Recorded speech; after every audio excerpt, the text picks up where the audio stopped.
전해드린 대로 김만배 씨의 최측근 2명이 이 김 씨의 범죄 수익을 은닉하는 데 도운 혐의로 오늘 구속영장 실질심사를 받게 됐습니다. 네, 김만배 씨가 왜 극단적인 선택을 시도했는지에 대해서도 여러 의문점이 나오고 있는데요. 최진영 변호사, 장윤미 변호사와 함께 자세한 이야기 나눠보도록 하겠습니다. 안녕하세요. 안녕하세요. 자, 일각에서는 이제 김만배 씨의 극단적인 선택 시도에 의문을 제기하고 있는데요. 이 관련 목소리를 한번 들어보겠습니다. 검찰은 그렇다면 당신 사법 절차가 다 끝나면 땡전 한 푼 안 남게 해주겠다. 그래도 너 당신 그렇게 계속 버틸래. 알거지를 만들어주겠다. 라는 그런 시그널. 그러면 진짜 극단적인 선택을 했다면 김만배 씨의 신경 변화가 있을 수도 있겠는데 변호사를 불렀다고 하니까 아직 그 정도는 아닌 것 같고 조금 더 두고 봐야 되겠다. 자, 김만배 씨의 이제 변호인이 이야기하기로는 이 김 씨가 최측근 2명이 이제 체포가 되니까 굉장한 심적인 압박을 느꼈다. 자, 이렇게 이야기를 하고 있거든요.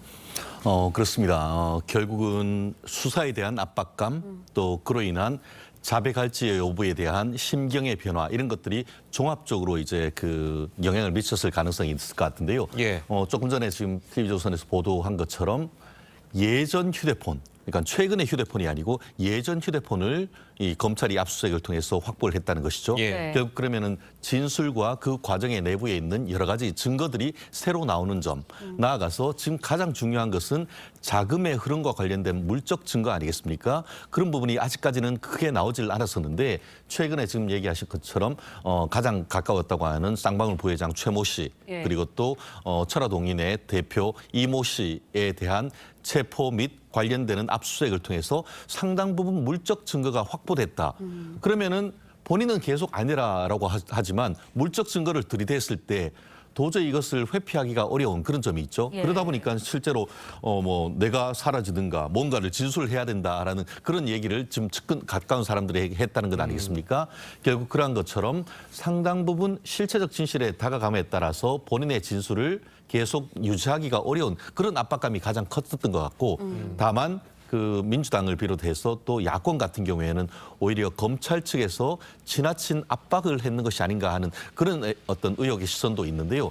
다만 그럼에도 불구하고 현재 또 지금 이번 같은 경우에도 스스로 어떤 그 극단적 선택을 네. 했다고 하지만 유서도 없고 흉기도 없다라는 점에서 과연 그것이 그 스스로의 어떤 그런 자해를 했는 것인가 아니면 외부적인 어떤 영향이 있었는 것이 아닌가 하는 그런 의혹을 제기하는 시선도 있기 때문에 예. 경찰의 수사를 조금 더 지켜봐야 될 것 같습니다. 지금 네. 방금 말씀하신 것처럼 이제 뭐 유서도 없고 흉기도 발견되지 않았고 그리고 이제 또 한 가지 특이한 점이 자해를 처음 시도한 게 이제 새벽 2시경이라고 알려졌는데 그 119 신고에 들어간 거는 그날 저녁 밤 10시가 다 돼서거든요. 그 그렇습니다. 부분은 좀 어떻게 설명을 해요? 그렇습니다. 지금 말씀하신 것처럼 그 스스로 그런 자해를 했는 것이 네. 오후 새벽 2시, 4시 그리고 그 다음 날 오후 1시 이렇게 3번에 걸쳐서 네. 그와 같은 일을 했다라고 얘기를 하고 있습니다. 예. 그런데 보통 우리가 다쳤을 경우에는 어떻게 하겠죠? 제일 먼저 연락을 해야 될 게 119라든가 네. 아니면은 병원을 찾아가는 것이 정상적인 일일 텐데 예.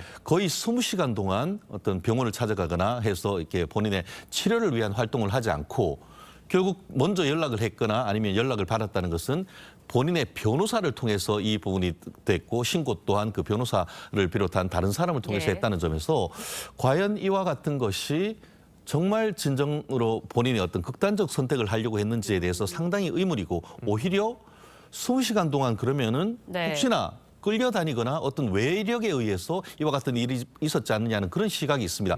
아직까지는 뭐 사실관계가 확인된 바가 아니기 때문에 저도 말씀드리긴 조심스럽습니다만 통상의 어떤 극단적 선택을 하려고 하는 사람과의 어떤 일반적인 그 행태가 상당히 다르지 않습니까? 말씀드린 것처럼 보통이라고 그 극단적 선택을 하려고 하면은 본인의 유서도 쓰고 예. 또 본인의 그런 극단적 선택을 할 때는 그렇게 하기보다는 보통 보면은 다른 수단으로서 하는 케이스가 많은데 일반적인 우리가 알 수 있는 상식적인 예. 극단적 선택을 하려고 하는 사람들의 그 어떤 보이는 행태와는 사뭇 다르기 때문에 이 부분에 대해서도 이 검찰이든 경찰이든 뭐 CCTV가 예. 그 차량 내에 블랙박스가 있지 않겠습니까? 그런 부분을 통해 가지고 사건의 어떤 그 실체적 진실을 새로이 발견할 필요가 있는데요. 그러한 점은 특히 이번 대장동 사건이 있은 이후에 이미 한 서너 명 정도가 뭐 극단적 선택을 하거나 사망을 했고 네. 또 유동규 씨조차도 보면은 극단적 선택을 시도했다라고 할 정도로 이와 관련된 사람들의 많은 분들이 이와 유사한 선택을 하고 있다는 점에서 그 원인이 뭔지를 명확하게 좀 밝혀야 될 필요성을 지금 제기하고 있는 것 같습니다. 알겠습니다. 네, 김만배 씨가 이제 말씀하신 것처럼 검찰의 수사 속도를 늦추기 위해서 자해를 한 것 네. 아니냐 이런 분석도 나오고 있고요. 또 이재명 대표 측에게 신호를 보내는 네. 그런 의미 아니겠냐 이런 해석도 나오고 있거든요. 그러니까 이게 자해인지 극단적인 선택인지와 관련해 가지고 좀 일반적이지 않은 부분이 있기 때문에 여러 포석이 있는 거 아니냐라고 이야기를 하는데요. 뭐 의도했는지 여부는 모르겠지만 일단 예. 재판은 지연될 수밖에 없을 것 같습니다.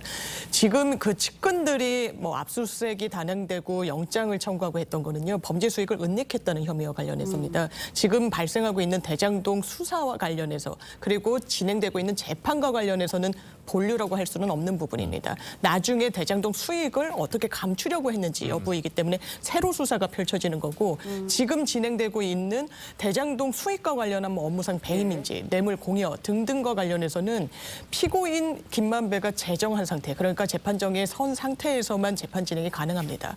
그 재판에서 남욱 변호사가 이게 뭐 저수지다, 뭐 김용 정진상 측 것이었다 등등의 이야기를 하고 있고 김만배 씨 측에서는 반대 신문을 하고 있는 와중이었는데 이 부분과 관련해서는 사실상 재판이 좀 휴정기, 사실상은 중지기에 들어섰다고 봐야 될 것 같습니다. 알겠습니다. 네. 자, 그리고 뭐 이른바 헬멧남이라고 불리는 사람이죠. 최모 씨, 그리고 김만배 씨, 김고직인 이모 씨. 자, 오늘 구속 기로에 놓였습니다. 좀 어떻게 예상을 하시죠? 결론적으로 봤을 때는 구속 가능성이 상당히 높아 보인다라고 볼 수 있는데요. 예. 말씀드린 것처럼 이분들 같은 경우에는 김만배 씨와 경제적 이해관계로 똘똘 뭉친 예. 사람, 이모 씨 같은 경우에는 김만배의 금고직이 또 그리고 그 최모 씨 같은 경우에는 20년 직위로서 지금 그 천화동인의 그 이사이자 보면 실질적으로 이제 사업에 굉장히 큰 관여가 돼 있는 사람 아니겠습니까? 그리고 핵심적으로 지금 그 받는 혐의가 범죄 수익을 또 은닉했다는 건데 범죄 수익 은닉에 관한 규제에 관한 법률에 따라서 처벌되는 것뿐만 아니고 그것은 범죄 수익을 은닉한 것은 형사적으로 증거인멸이라는 것과 동전의 양면입니다. 말씀드렸듯이 중한 죄에 대한 소명이 있고 증거인멸의 우려가 있다라고 할 경우에는 구속영장이 발부되는 것이 통상적인 예의다라고 한다고 하면은 물론 이 부분에 대해서 이제 불구속 수사가 원칙입니다. 하지만 지금 말씀드린 것처럼 지금 김만배 씨 자체가 지금 극단적 선택을 하거나 이런 그 심리적으로 굉장히 불안한 상태가 있고 또 관련되는 사람들에 대한 혐의와 증거인멸의 어떤 우려가 있다라는 점에서는 현실적으로는 오늘 그 영장 실질 심사에 따라서 영장 발부될 가능성은 사실 상당히 높은 것이 아닌가 그렇게 예측을 합니다. 네, 예. 구속의 가능성 높다고 말씀하셨는데 어떻게 보시나요? 네, 일단 긴급 체포를 했고 그 수사를 빨리 단행해야 된다는 판단이 있었던 것 같습니다. 그래서 영장 청구도 좀 긴급하게 이루어졌는데 본인들은 부인을 하고 있는 부분이 있고요. 이 자금 흐름 이런 게 상당히 좀 이례적인 흐름을 보여주는 부분도 있습니다. 막 수표로 쪼개기도 했고요. 부동산을 이제 차명으로 보유하기도 했고 이런 부분과 관련해서 수사에 협조를 하지 않는다고 법원도 판단하게 된다면 영장 발부 가능성 열려 있다고 봐야 되겠습니다. 예. 자, 그렇다면 이제 뭐 범죄 수익이 추가로 이제 검찰이 또 찾아내게 된다면 그 부분에 대해서도 자금 동결이 되지 않겠습니까? 그렇습니다. 이미 그 법원 같은 경우에는 그 관련되는 재산에 대해서 약 800억 정도에 대해서 지금 그 추징 보전 절차를 쉽게 말하면 가압류를 해놓은 것이죠. 예. 그러면서 이제 전체적으로 이제 이 사건을 통해서 그 한 수익 자체가 한 4,400억 정도로 가고 있으니까 800억에서 아직 차익이 굉장히 크지 않습니까? 그러면은 검찰로서는 그 차익을 확인해서 추징 보전을 해서 그것을 몰수하는 절차를 할 수밖에 없는 것 같은데요. 네. 말씀드린 것처럼 800억 이외에 지금 같은 경우에 차명으로 해서 숨겨둔 재산이 한 260억 정도 지금 나와 있다고 합니다. 말이 260억이 어마어마한 금액 아니겠습니까? 발견하지 못하면 나중에 본인들이 그 어떤 형벌을 치르고 나서 개인적으로 치부할 수 있는 부분이기 때문에 검찰로서는 이 부분을 확실하게 그 환수를 해야 되는데 지금 범죄 수익 은닉에 관한 규정에 보면은 특정 범죄 이처럼 이제 뭐 그 아주 중대한 그 경제 범죄라든가 뇌물 범죄 이런 부분에서 수익은 그 자체는 몰수를 하고 만약에 몰수를 하지 않고 이렇게 다른 형태로 바뀌면은 추징을 할 수 있도록 지금 돼 있습니다. 예. 그러다 보니까 만약에 이 부분에 대해서 유죄가 인정된다고 하면은 이미 그 추징 보전된 800억 플러스 260억 합치면은 1,060억은 사실상 추후에 국고로 환수되거나 아니면은 뭐 지방자치단체로 환수할 수 있는 그런 계기가 되기 때문에 이 부분 또한 그러니까 형사적인 책임을 묻는 것 플러스 실질적인 범죄 수익을 환수하는 절차도 굉장히 중요한 절차라고 볼 수밖에 없습니다. 네.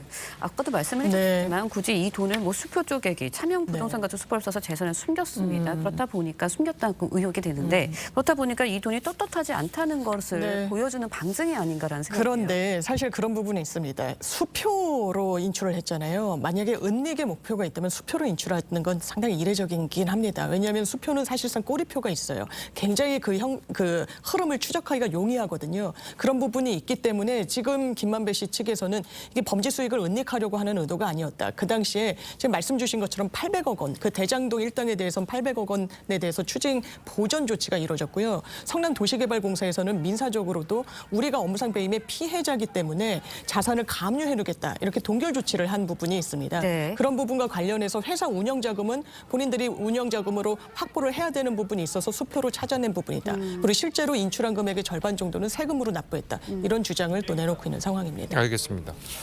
자, 어쨌든 뭐 지금 뭐 계속해서 네. 이제 은닉 수익이 이제 밝혀지고 있고 김만배 씨가 그동안 천화동인 1호가 이제 본인 거라고 이제 계속 주장하는 이유가 전문가들이 얘기하기에 재산을 지키기 위해서 그렇게 하는 경우가 많다라고 했는데 이렇게 하나둘씩 드러나게 되면은 결국은 진술을 바꾸게 될 가능성이 있지 않겠습니까? 그렇습니다. 이미 남욱 변호사라든가 유동규 씨 예. 같은 경우에는 기존의 진술을 변경을 해서 사실 실체적 진실을 술술 얘기를 하고 있지 않습니까? 예. 그럼에도 불구하고 그러니까 다른 증거가 나왔음에도 불구하고 유독 김만배 씨는 천화동인 1호는 내 것이다라고 주장을 하고 있는데 결국 관련되는 물증이 나오니까 그거에 대해서 더 이상 버티기가 어려운 그런 상황이 아닌가 미루어 짐작되는데요. 예. 결국 본인이 만약에 이것이 이제 그 저수지를 만들어서 이른바 성남시장 측의 것으로 주기로 했다라고 얘기하는 순간 그 재산 전부가 사실상 날아가는 것과 마찬가지인 것이죠. 그렇다 보니까 이해관계가 직접 밀접하다 보니까 본인은 계속 지금 부인을 하고 있는데 계속 그렇게 갈 것인지 아니면은 이제 이번 이와 같은 소동을 계기로 해서 진술을 바꿀 것인지 아주 임계점에 있는 지금 아주 중요한 시점인 것 같습니다. 알겠습니다. 자, 오늘 두 분 변호사님 말씀 여기까지 듣겠습니다. 잘 들었습니다. 네, 감사합니다. 아.